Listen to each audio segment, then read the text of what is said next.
Hello friends, आज मैं आपको बकरियों के लिए मिलोक्सिकेम एंड पैरासीटामोल साल्ट का जो इंजेक्शन जिस प्रकार से मिलोनेक्स प्लस आता है इसके बारे में आज आपको मैं डिटेल से बताऊंगा कि मिलोनेक्स प्लस इंजेक्शन आपकी बकरियों में क्या काम करता है, कितनी डोज उस बकरियों को देनी चाहिए, इसके क्या साइड इफ़ेक्ट भी हो सकते हैं, बकरियों के लिए सेफ है या नहीं, कौन सी डिजीज़ में ये दिया जाता है, यानी कब कैसे कौन सी बीमारी में इसका उपयोग करना चाहिए, पूरी डिटेल से बताऊंगा। यदि वीडियो लंबी भी होगी तो वीडियो को आप स्किप करके मत देखना, वीडियो को आप पूरी देखना। यदि वीडियो आप पूरी देखेंगे तो आपको पूरा प्रॉपर नॉलेज मिल पाएगा मिलोनेक्स प्लस का, जो कि एक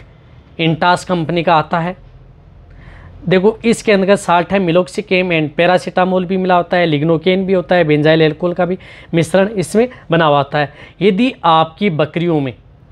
बकरियों का जिस प्रकार से यदि टेम्परेचर बढ़ जाता है, जिस प्रकार से टेम्परेचर जैसे बकरियों का नॉर्मल टेम्परेचर होता है बॉडी का 102 डिग्री फ़ारेनहाइट से लेकर के 103 डिग्री फ़ारेनहाइट के बीच बकरियों की बॉडी का नॉर्मल तापमान होता है। यदि 103 से यदि ज़्यादा चला जाता है बकरियों का, जिस प्रकार से 104 105 डिग्री फ़ारेनहाइट, तब ये देख लेना चाहिए कि आपकी बकरी के अंदर बॉडी के अंदर कुछ इस प्रकार की प्रॉब्लम हो गई है, जिससे आपकी बकरी है उसको फीवर आ गया है। तो उस स्थिति में आपको ये जो इंजेक्शन है ये प्रयोग किया जाता है।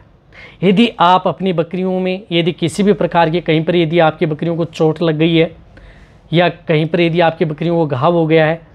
यदि आपकी बकरियां चलने फिरने में दिक्कत कर रही हैं, तो उस स्थिति में भी जो मिलोनेक्स प्लस जो इंजेक्शन है मिलोक्सिकेम एंड पैरासीटामोल साल्ट की जो ये इंजेक्शन है, ये इंजेक्शन बकरियों में लगाया जाता है।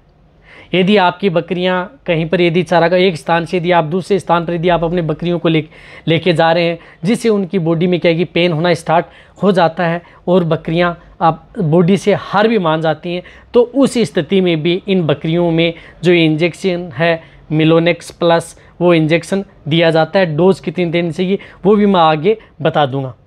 यदि आपकी बकरियाँ जैसे आप अपनी बकरियों को खुले चारागाह में छोड़ते हैं, तो किसी कारणवश यदि वो बकरियां के पैर में यदि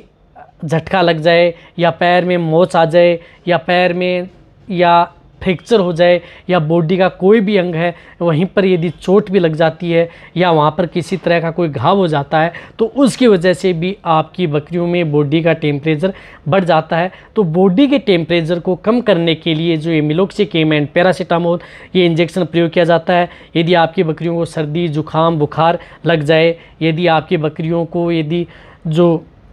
धूप में चराते हैं उसकी वजह से यदि गर्मी की चपेट में भी आ जाती हैं, तो भी आप जो ये इंजेक्शन है मिलोक्सिकेम एंड पैरासीटामोल साल्ट का इंजेक्शन उन बकरियों को लगाया जाता है। कई बार देखा होगा कि आपकी बकरियां खाना पीना कम कर देती हैं, तो खाना पीना कम कर देती हैं तो उसकी वजह से यदि आपकी बकरियों का यदि टेम्परेचर बढ़ा हुआ होता है, तो उसकी वजह से भी ये आपकी बकरियों का टेम्परेचर बढ़ जाता है। या कई बकरियां कई दिनों से यदि बीमार हैं, बहुत ज़्यादा कमज़ोर हैं, कुछ खाती पीती नहीं है, तो उसकी वजह से भी उन बकरियों का टेम्परेचर बढ़ जाता है। तो भी आप जो ये मिलोक्सिकेम एंड पैरासीटामोल साल्ट का जो ये इंजेक्शन है उन बकरियों में लगा सकते हैं। ये इंजेक्शन आपकी बकरियों को भूख को कम नहीं करता है, जिस प्रकार से एंटीबायोटिक इंजेक्शन लगाने पर बकरियों की भूख कम हो जाती है, बट इससे कोई भूख कम नहीं होगी। नहीं, ये इंजेक्शन आपकी बकरियों में कुछ इस तरह का कोई साइड इफ़ेक्ट करेगा।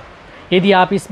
इंजेक्शन को आप जिस प्रकार से यदि आपकी बकरी प्रेग्नेंट है तो भी आप लगा सकते हैं, नॉन प्रेग्नेंट है तो भी आप इस इंजेक्शन का प्रयोग आप अपनी बकरियों में कर सकते हैं। रही बात इस इंजेक्शन की डोज की, तो डोज ये है कि आपको जो ये इंजेक्शन आता है, ये इंजेक्शन 1 ml पर 10 kg बॉडी वेट, यानी जिन बकरियों का बॉडी वेट 10 kg है तो उसे आप 1 ml इंट्रामस्कुलर यानी मांस में लगाना है। अब मांस में इंजेक्शन कैसे लगाया जाता है उसके बारे में मेरे चैनल पर डिटेल सी वीडियो बनी हुई है कि बकरियों में कैसे इंजेक्शन लगाया जाता है, वो भी आप जा कर के देख सकते हैं। यदि आपकी बकरियों का बॉडी वेट जिस प्रकार से 20 kg है तो 2 ml, 30 kg है तो 3 ml, 40 kg है तो 4 ml, और जिन जैसे बकरे बड़े हैं जिनका बॉडी वेट यदि 100 kg के लगभग है, उनमें यदि स्थिति आ जाती है उनमें 10 ml ओनली ऑन इंट्रामस्कुलर ये इंजेक्शन दिए जाते हैं। अब देखो, इस इंजेक्शन एक और बताना चाहता हूँ कि जब भी आप ये इंजेक्शन प्रयोग करते हैं, तो हालांकि जब ये इंजेक्शन मिलोक्सिकेम एंड पैरासीटामोल उन बकरियों को लगाया जाता है, थोड़ा इरिटेशन ज़रूर होती है, तो बकरियाँ चिल्लाती ज़रूर है, लेकिन घबराना नहीं चाहिए, इससे कोई आपकी बकरियों को साइड इफ़ेक्ट होने वाला नहीं है। और रही बात जो भी ये इंजेक्शन लगाए जाते हैं, ये इंजेक्शन जिस प्रकार से इसके अंदर मिलोक्सिकेम भी है, पैरासीटामोल भी है, बेंजाइल एल्कोहल भी है, लिग्नोकेन भी है, सभी का एक तरह का मिश्रण होता है, ताकि आपकी बकरियों में किसी भी प्रकार की यदि थकावट उनकी दूर करनी है, बॉडी में पेन है या शरीर के किसी भी अंग में पेन है, दर्द है, तो भी आप इस इंजेक्शन का प्रयोग कर सकते हैं। रही बात यदि आप अपनी बकरियों की टेम्परेचर कैसे नापना चाहिए थर्मामीटर के द्वारा, कि आप अपनी बकरियों को कैसे नापा जाता है, तो मेरे चैनल पर एक वीडियो बनी हुई है कि आप अपनी बकरियों का तापमान कैसे नाप सकते हैं, वो भी आप जा कर के देख सकते हैं। रही बात जब भी यदि इस इंजेक्शन का प्रयोग करते हैं तो इस इंजेक्शन के लगाने के बाद में उन बकरियों का दूध 7 दिन तक कच्चे दूध का प्रयोग नहीं करना चाहिए, पका करके दूध प्रयोग करना चाहिए। जिन बकरों को यदि ये इंजेक्शन लगाया जाता है तो उनका मांस 27 दिन तक दूरी रखनी चाहिए, यानी 27 दिन तक उस बकरे को बेचना नहीं चाहिए, ताकि किसी और को भी खाने वाले को किसी तरह का कोई साइड इफेक्ट ना हो। एक और बताना चाहता हूं कि जब भी यदि आप अपने बकरों को जो भी इंजेक्शन लगाते हैं, जिस प्रकार से एंटीबायोटिक है, एंटीपायरेटिक है, जो एनाल्जेसिक है, तो इंजेक्शन लगाते हैं, तो इंजेक्शन लगाने के बाद में किसी को सेल न करें। यदि सेल करते भी हैं तो वो उन्हें कहें कि वो मास्क के रूप में उसका प्रयोग न लें, कम से कम 15 से 20 दिन तो उससे बचें, ताकि उनमें किसी भी प्रकार के जो खाने वाले हैं उनको कोई साइड इफेक्ट नहीं। वैसे भी यदि किसी मीट को यदि जैसे पका करके खाया जाता है तो उससे कोई साइड इफेक्ट नहीं होता, बट यदि किसी से कच्चे रूप में यदि प्रयोग किया जाता है, यदि कच्चा किसी जैसे डो को डाला जाता है तो उसमें भी उससे जो बकरा है, बकरी है, उसका इन्फेक्शन उसको चला जाता है। इसलिए आप उनसे जो मांस है उनको अवॉइड करना चाहिए, पका करके दे सकते हैं, कच्चा प्रयोग नहीं करना चाहिए। रही बात इस इंजेक्शन को आप सूर्य की प्रकाश की किरणों में ज़्यादा देर न रखें, नहीं आप इस इंजेक्शन को फ्रीज के अंदर रखें। जो जितना कमरे का तापमान होता है वहीं पर इस इंजेक्शन का प्रयोग रखना चाहिए। सूर्य की किरणों से के सामने यदि आप इस इंजेक्शन को ज़्यादा देर रखेंगे तो इससे के किरणें हैं वो इसे रिएक्शन कर जाती हैं, यानी क्रिया कर लेती हैं, और ये इंजेक्शन आपके पशुओं में कोई काम नहीं करता, यानी बकरियों में कोई काम नहीं करेगा। इसलिए आपको सही जगह रखें। रही बात इस इंजेक्शन की, सही डोज का ही प्रयोग करें। यदि आपके पास नज़दीक पशु चिकित्सक है तो उनसे भी सलाह ज़रूर ले लें, यदि जब भी कोई इंजेक्शन यदि आप प्रयोग करना चाहते हैं तो। इसी तरह से यदि कोई जो इंजेक्शन बकरियों के लिए और अदर इंजेक्शन आते हैं उनके बारे में मैं आपको अलग से डिटेल से वीडियो लेकर के आऊँगा।